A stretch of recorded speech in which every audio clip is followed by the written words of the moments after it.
Сәлеметсіңдер ме балалар? Бүгінгі 47-ші сабақтың тақырыбы түбір мен қосымшаның жазылуы. Балалар каналға жазылып, қоңыраушаны басып, лайк басуды ұмытпаймыз.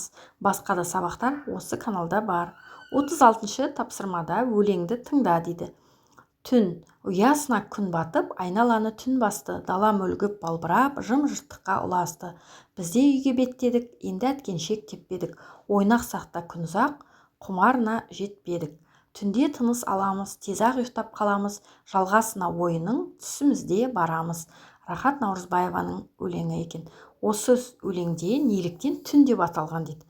Өлеңде түн мезгілі айтылғандықтан ол түн деп аталған. Балалар түнде неге әткеншек теппейді дейді. Әрине түнде адамдар демалады, қараңғы болады, сондықтан әткеншек теппейді. Түн мезгілін күндізгі уақытпен салыстыр дейді. Түн қараңғы, айнала жым-жырт, дала да қала да балбырап ұйқыға кетеді.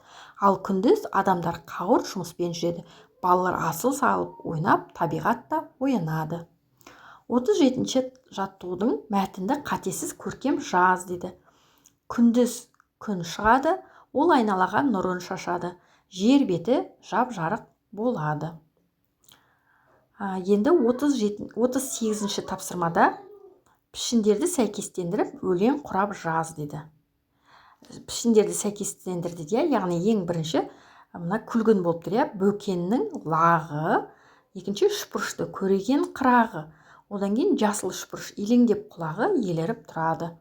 Яғни бөкеннің лағы, көреген қырағы, елеңдеп құлағы еліріп тұрады деген елік туралы өлең екен.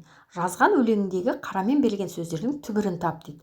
Бұл жерде лағы деген сөз лақ деген түбір, оған ы қосымшасы жолғанғаннан кейін ол қ ғ-ға айланып кетті.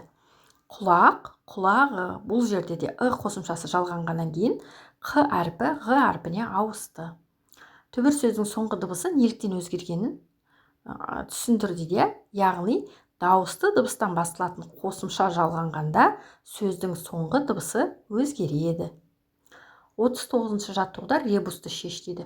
Қараңдар, қ, ара, қара, шананың екі соңғы әрпін алып тастау керек екен. Сонда қараша деген күздің айы шықты. Балалар, осымен сабағымыз аяқталды. Келесі сабақта кездескенше сау болыңдар.